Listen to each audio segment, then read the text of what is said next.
Bonjour peuple congolais. Naeko Zwabinoka quelques minutes. Eza alerte naeko sala. Denise Niakero, la lesbienne, avec Sylvie Moulumba, la lesbienne, qui a Jekoko Moulumba.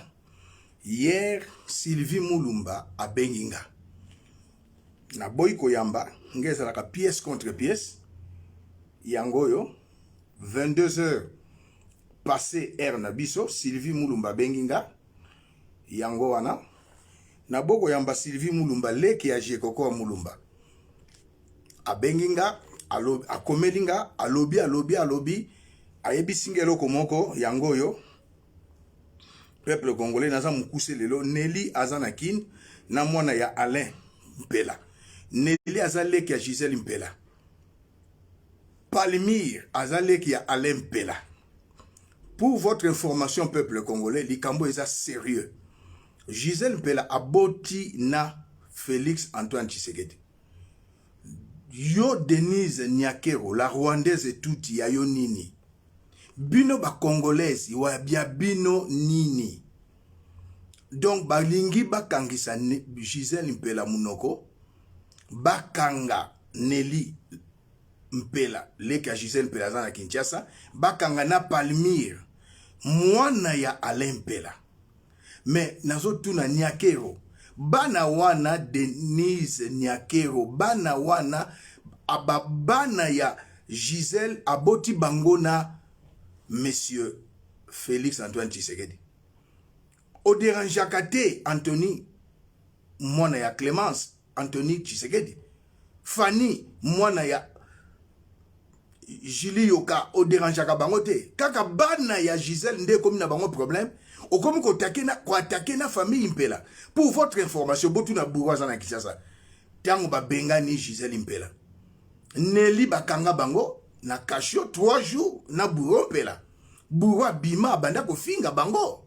Mais ba corrompre ye, ba promettre ya kozala député. Petit la bourreau, ozaleki. Ozaleki na ko déplacer langage te posa mwana Mpela ya papa na bino yoka. Tala, la famille est sacrée. Le loyo, la vie de Gisèle, ya Nelly Mpela na Kinshasa, na mwana ya Mpela eza na danger. Peuple congolais, na kosenga na bino, na famille Mpela, soki boyoki lelo, Nelly aza porté disparu. Palmyre, mwana Mpela aza disparu. Ezali Denise Niakero, na la lesbienne, oyo, Sylvie Moulumba leka Jekoko.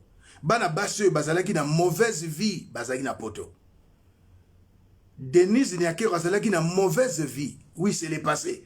Mais a memi en lelo, elle est bisexuelle, c'est-à-dire abimarana mibali abimarana basi.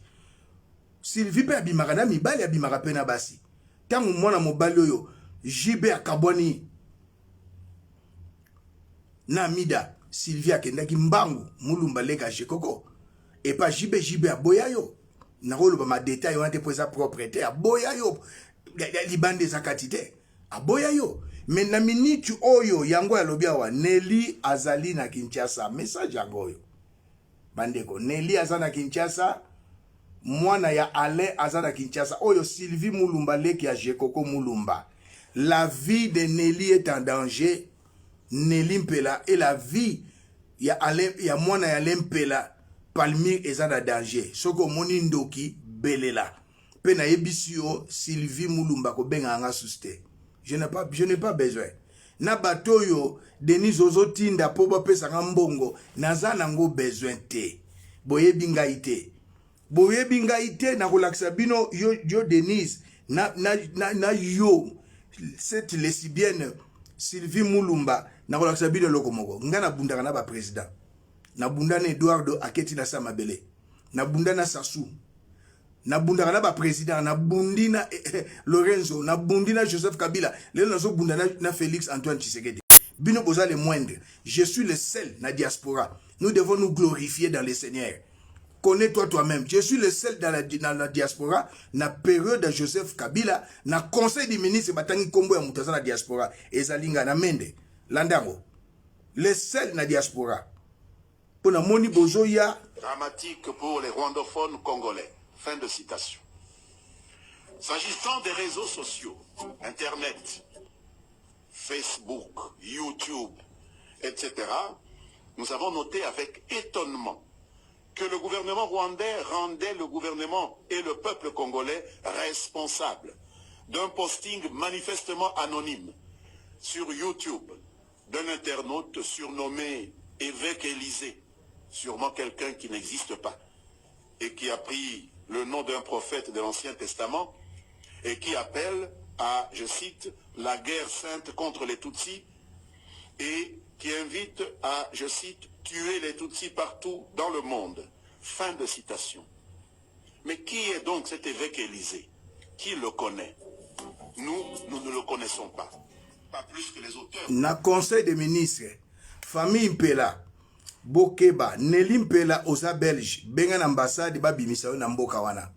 Denise Nyakero, la rwandaise toute la lesbienne, femme fontaine, elle est capable de tout.